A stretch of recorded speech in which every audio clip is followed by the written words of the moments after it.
Romy's eyes were feeling sharp stinging pain because of smoke, and his hair and eyebrows felt very hot. He was tired, but he couldn't stop. He had to get beyond the range of the fire.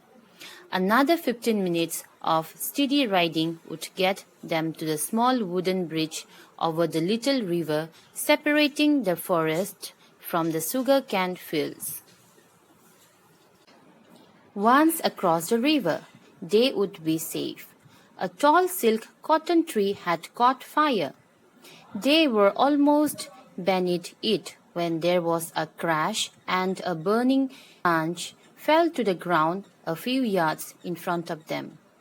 The boys got off the bicycle and left the road, forcing their way through a tangle of thorny bushes, pushing at the bicycle and only returning to the road some distance ahead of the burning tree. Teju was feeling disheartened because he thought that they won't be able to get out in time. But Romy paddled with all his might. Teju rubbed his sore eyes and through the smoke saw an elephant standing in the middle of the road. He slipped off the crossbar. His cans fell and burst open, spilling their contents. The elephant was about 40 feet away. It moved about restlessly, its big ears flapping as it turned its head from side to side, wondering which way to go. From far to the left, a herd of elephants moved towards the river.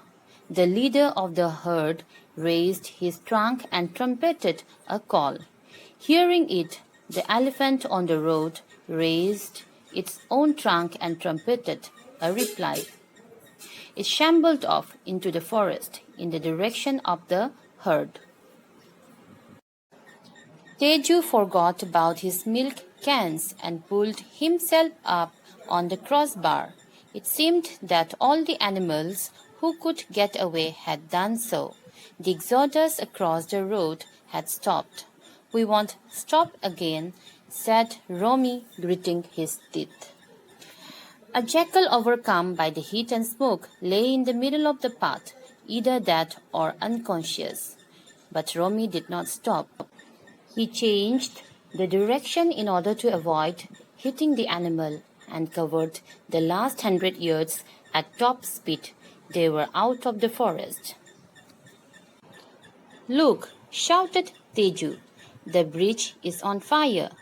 Burning embers had floated down to the small wooden bridge, and the ancient timber had quickly caught fire.